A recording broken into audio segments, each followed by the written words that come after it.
Eh bien bonjour et bienvenue à vous tous pour ce tout nouveau numéro d'Happy TV Le Mag. Cette semaine, les événements à ne pas manquer. Je vais vous amener à la fête de l'olive et aussi à la fête de la courge, mois d'octobre oblige. Le portrait de la semaine sera accordé à Marilyn qui a un message important à nous faire passer. Et puis nous retrouverons comme chaque semaine Philippe Monté dans son émission Le Super Héros qui va vous faire découvrir cette semaine Jacou.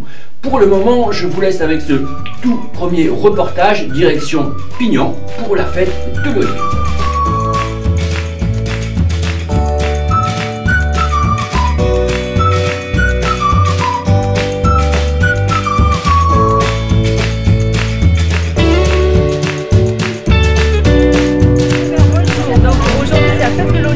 Alors pourquoi Pignan fête de l'olive?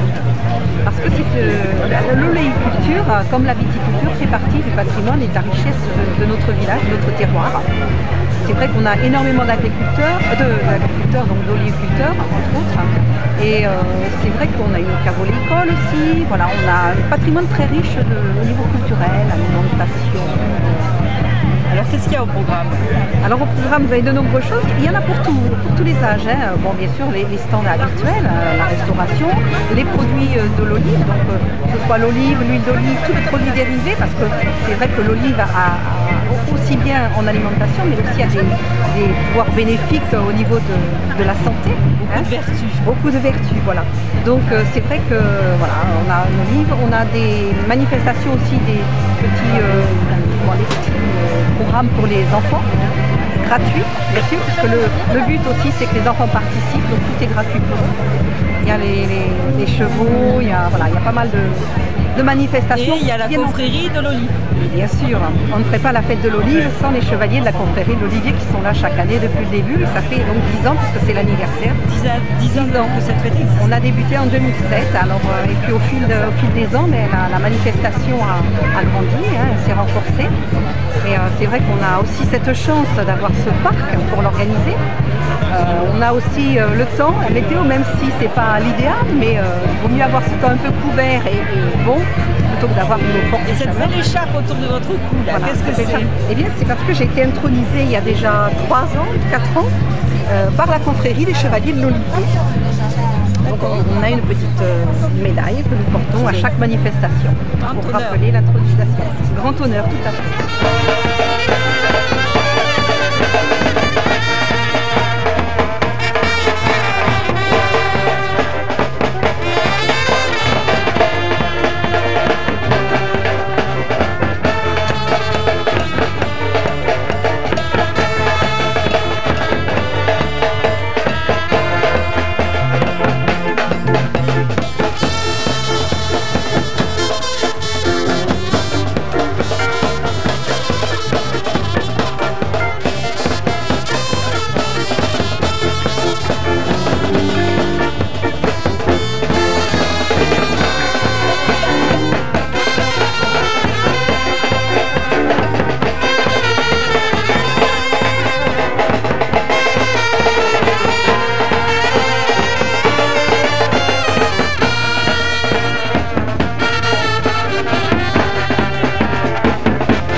Oui, je suis le grand maître. Oui.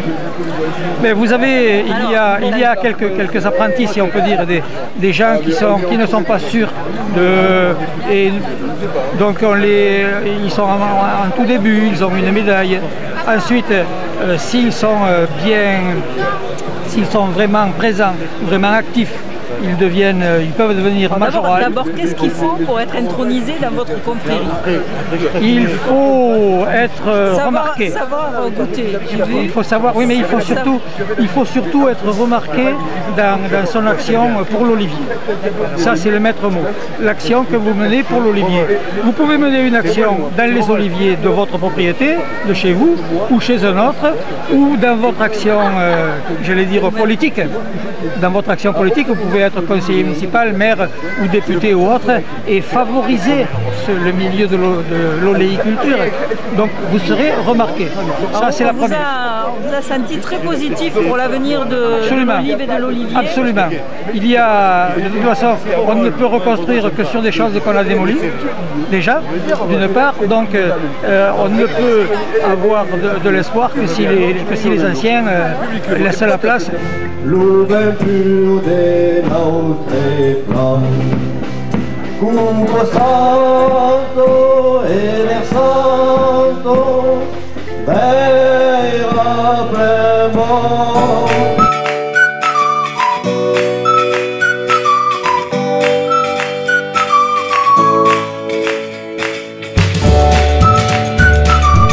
Mois d'octobre oblige, vous le savez, le 31 c'est Halloween et nos caméras se sont posées à la fête de la courge.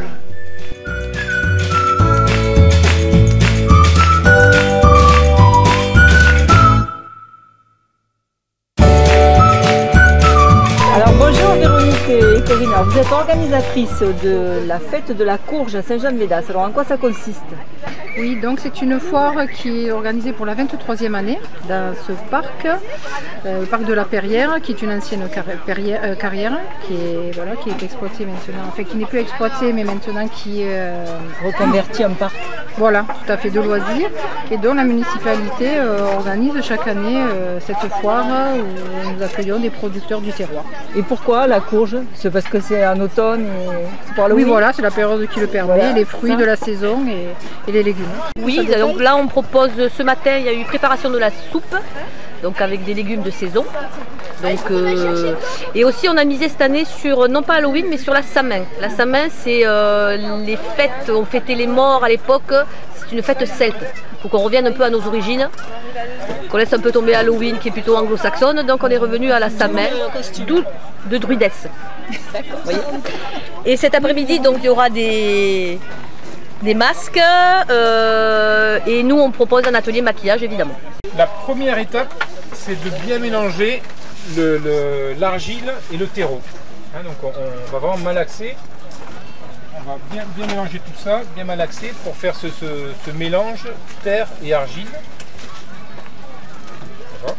Et après on choisira des plantes, vous verrez dedans. La mousse va permettre de garder l'humidité après. Hein, mais au départ c'est vraiment ce travail et ce plaisir d'avoir cette texture en main.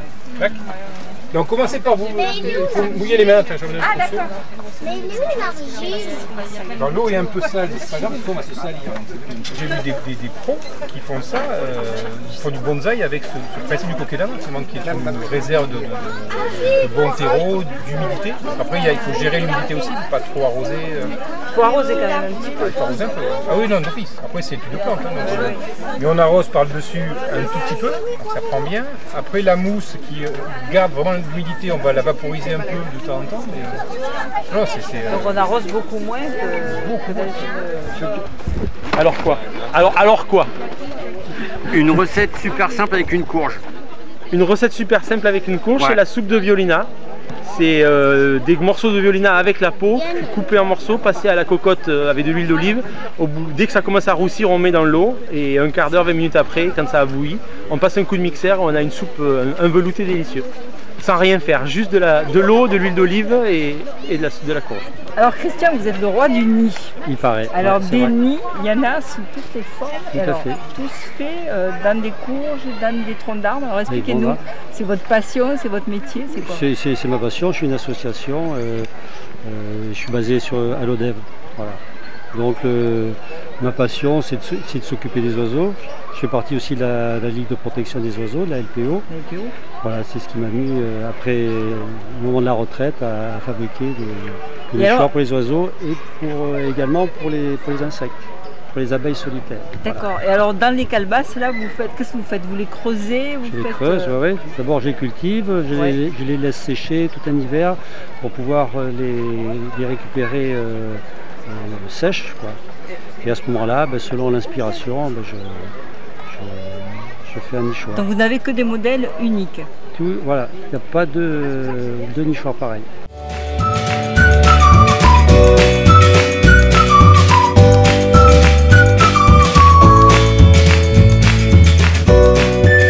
Le portrait de la semaine sur Happy TV, c'est Marilyn qui va vous en parler. Écoutez bien.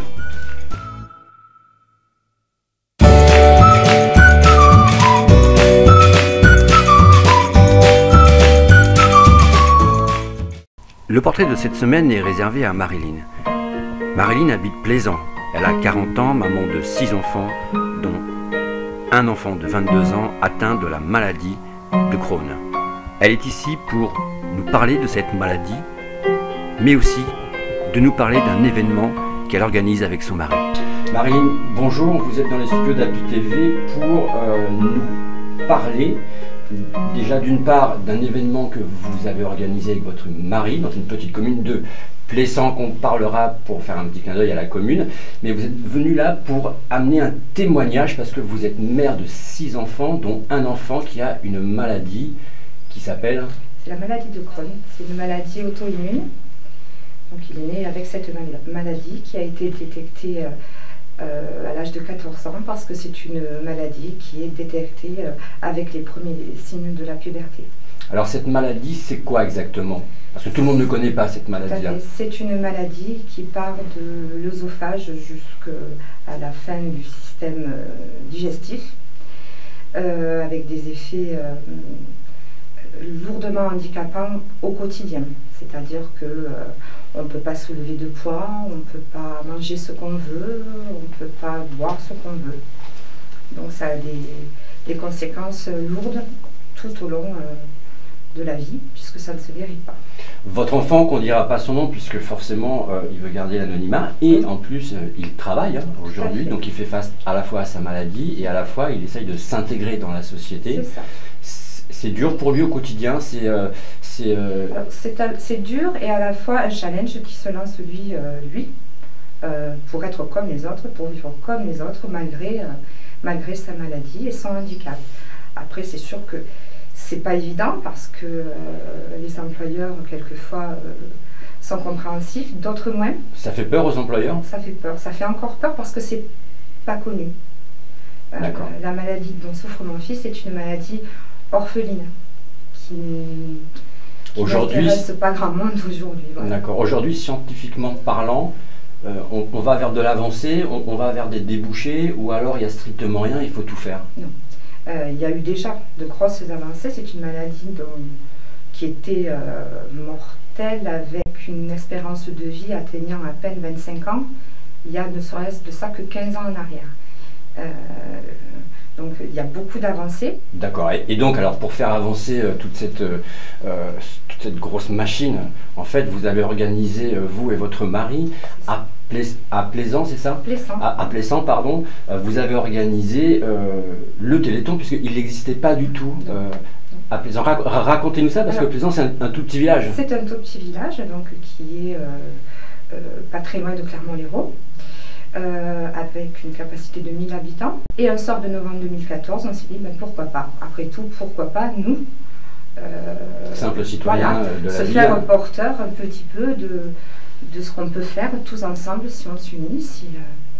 Et donc nous sommes allés trouver Madame Négrier, qui est le maire de Plaisant, et qui nous a dit, ben, si vous avez des idées, moi, je suis. Et c'était parti. Et l'aventure Téléthon a commencé. Donc ça a commencé quoi, il y a 3 ans, c'est ça? Il y a 3 ans. Il y a 3 ans, là c'est la 3e ou la 4e année? C'est la 3e année. C'est la 3e année. Alors, racontez-nous ce qui va se passer et puis surtout les dates auxquelles les gens vont pouvoir venir participer, parce que je rappelle juste quelque chose qui est important, le Téléthon ça se passe aussi dans des grosses communes, notamment Montpellier, notamment Par-la-Basse, qui sont vraiment des villes qui font vivre le Téléthon, mais aussi, ce que les gens oublient, c'est qu'il y a des petits villages qui font des choses, on va dire, extraordinaires, voire magnifiques, et vous faites quelque chose qui est un petit peu extraordinaire, parce que moi j'ai eu la chance de voir passer votre affiche concernant l'animation que vous allez réaliser. Parlez-nous de cette animation-là justement. Alors, cette année, on a décidé de partir sur 3 dates. Sur 3 dates parce que il y a des enfants de la commune qui sont venus nous trouver en nous disant qu'eux aussi, ils avaient envie de participer comme les grands. Et ils nous ont proposé de vider leurs greniers, leurs armoires, au bénéfice du Téléthon. On a accepté, donc ça se passera le mercredi 29 novembre, toute la journée, au cœur d'un nouveau lotissement qui s'appelle le lotissement Marcelin-Albert, Plaisant. Et puis ensuite, on partira sur le week-end d'après, donc les 2 et 3 décembre. Le 2 décembre, ce sera une journée où il n'y aura pas 1 heure sans animation, de 9 h à 18 h.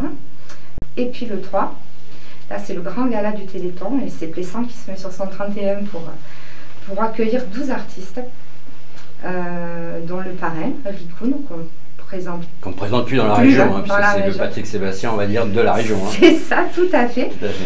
Tout à fait.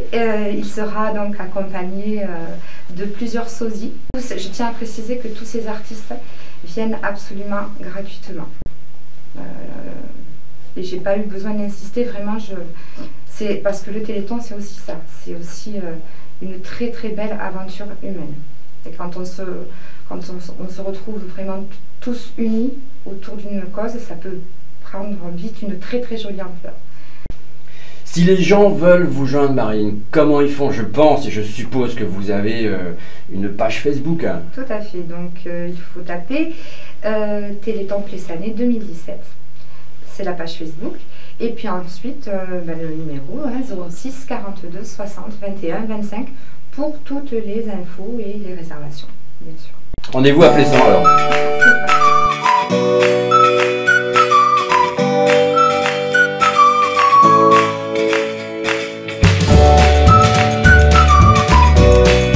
Et puis toute cette semaine sur France Bleu, vous avez pu écouter Philippe Montet dans le Super Héros, midi 13h. Eh bien le voici en images, il va vous faire partager le patrimoine de Jacou.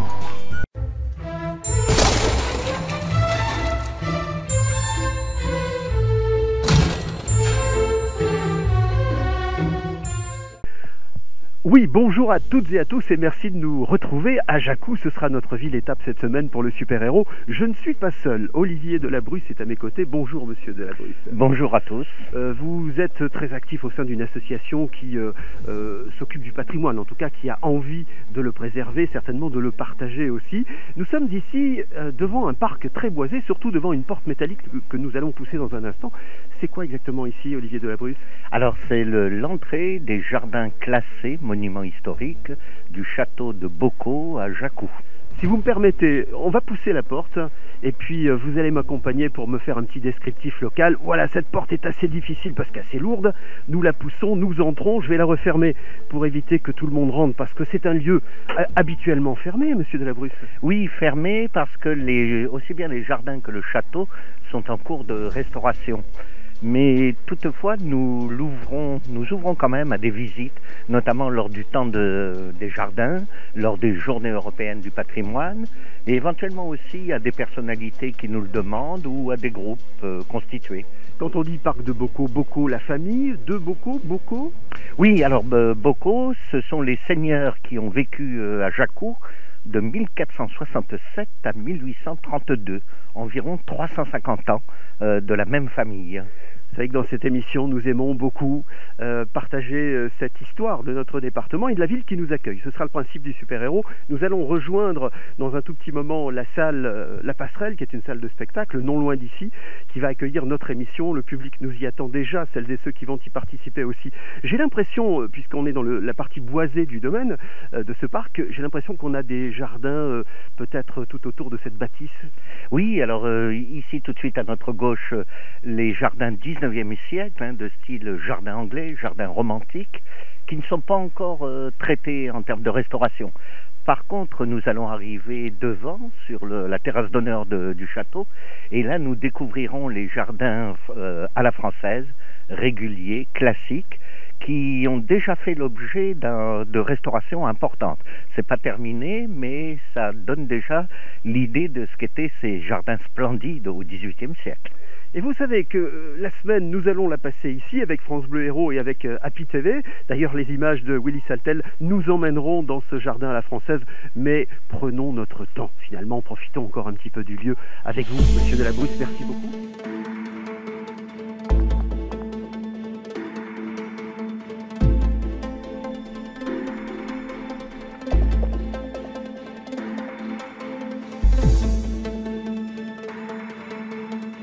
Nous sommes dans le parc de Bocaux, un parc qui est fermé une grande partie de l'année, qui est en restauration, en rénovation. mais nous avons la chance d'avoir portes ouvertes aujourd'hui avec la caméra de Willy Saltel et pour cette émission avec Olivier Delabrusse qui s'occupe du patrimoine ici à Jacou. Alors nous sommes dans les jardins à la française du château du parc de Beaucaux.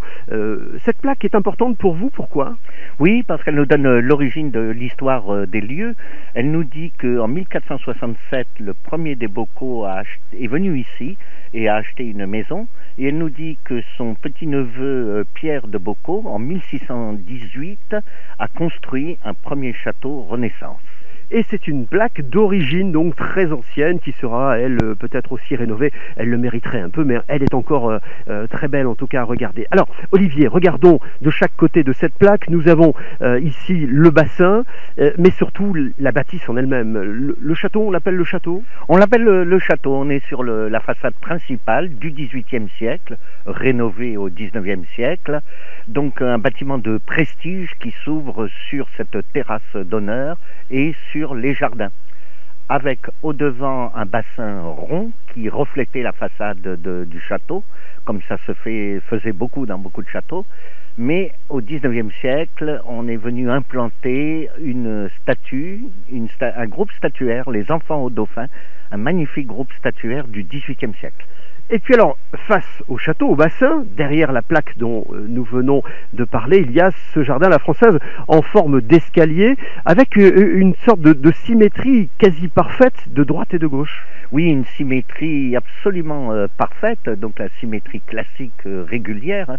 Ce qu'il y a à gauche, on va le retrouver à droite. Et puis alors surtout ce magnifique jeu de terrasses, d'escaliers, de sculptures qui sont d'une très grande qualité. Merci pour cette visite privée, guidée, Olivier Delabrusse. Et alors, je me dis qu'avec un tel espace magnifique au sein de la commune, ce serait quand même bien que peut-être un jour il naisse un projet culturel. On en parle peut-être dans les cartons? Oui, bien sûr, le château va être rénové et notamment au rez-de-chaussée va être transportée l'actuelle bibliothèque municipale qui va pouvoir s'étendre, qui va pouvoir donner des lieux beaucoup plus confortables. Par exemple, on prendra un livre et puis on viendra sur la terrasse dans des chaises longues lire ce livre.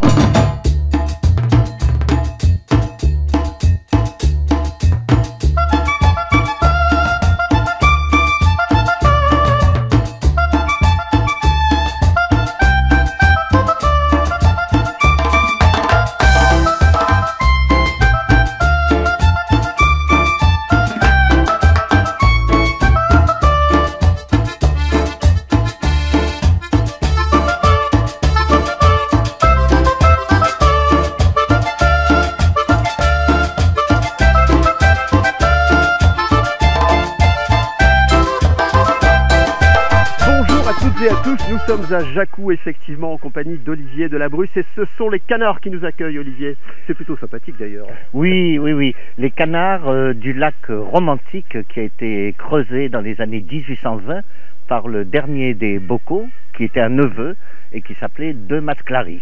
Ah ben on en sait déjà un petit peu plus sur le lieu qui nous accueille. Mais en réalité, vous vouliez nous faire découvrir quelque chose qui se cache derrière les arbres juste à notre droite. Oui, un édifice, là encore, totalement unique dans la région de Montpellier, voire dans tout le Languedoc. C'est la fameuse grotte ornée de la Coquille, mais également avec ses édifices annexes. En fait, 3 édifices. Une fausse grotte qui a été construite, une fausse grotte à l'italienne, à l'imitation des villas toscanes, et puis une tour de 13 mètres de haut qui contenait un puits à roues, c'est-à-dire des roues verticales avec des cordes et des godets qui venaient puiser l'eau qui sortait de la source de la grotte et qui montait cette eau. Donc ces roues étaient actionnées par un âne qui tournait autour. Et cette tour, donc du puits à roues, de la Pouzarinque, amenait l'eau au sommet du mur et par des canalisations en terre cuite, alimentait les bassins devant le château. On faisait des grandes eaux grâce à l'âne qui tournait autour de la roue. Bah, j'espère qu'il aurait sa statue ici, ça ne m'étonnerait pas, parce qu'il aurait bien mérité. Enfin, il y a certainement plusieurs ânes qui ont dû servir à ça. Merci beaucoup de nous amener devant ce bâtiment, la grotte ornée. Nous allons la visiter d'ailleurs en votre compagnie. Et nous, sur France Bleu Héros, nous allons nous retrouver dans cette salle, une autre salle qui s'appelle La Passerelle, qui est la salle de spectacle, pas très loin d'ici d'ailleurs, où nous attendent à la fois le public et les gens qui vont participer à l'émission. On va essayer de vous faire découvrir tout cela de plus près. Merci Olivier Delabrusse de votre érudition à ce sujet, parce que vraiment on sent que vous connaissez le patrimoine de Jacou par cœur. Hein. Un patrimoine exceptionnel, ça vaut le coup de l'étudier.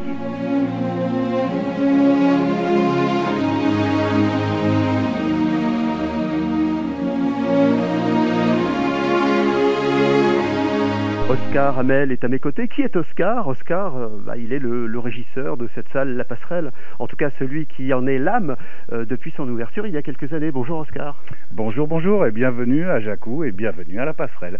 Bon, alors ce lieu, il est né quand? Ce lieu, il est né en 2011, il a été fini de fabriquer en 2010 et il a commencé tout de suite à faire du spectacle vivant puisque c'est son âme principale.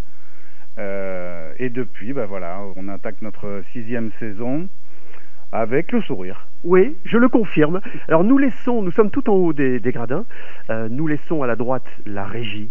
Alors là, c'est quoi? C'est l'endroit privé d'Oscar?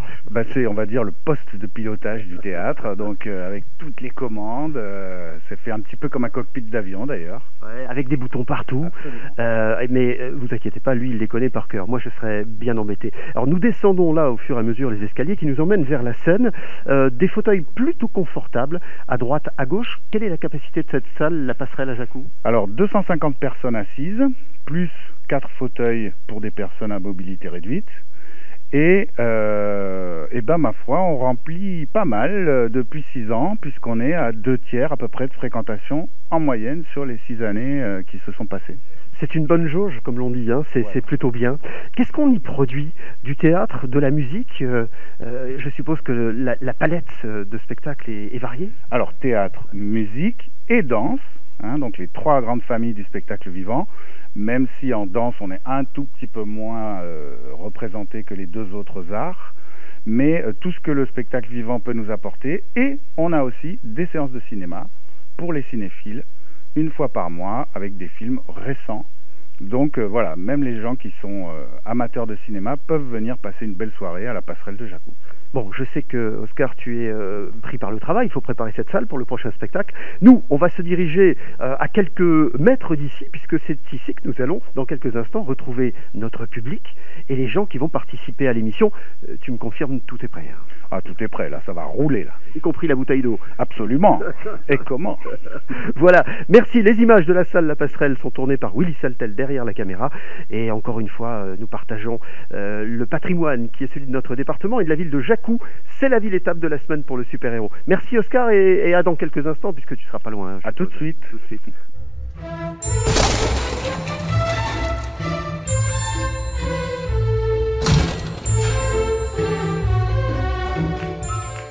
Et bien voilà, Happy TV, c'est fini pour cette semaine. Je vous dis bien sûr rendez-vous la semaine prochaine. Restez curieux et ne loupez pas le numéro exceptionnel à la fin du mois d'octobre. C'est le 31 pour la Salvetat TV. Et bien sûr, on retrouvera aussi Palavas TV. Ciao, passez une bonne semaine. À la semaine prochaine.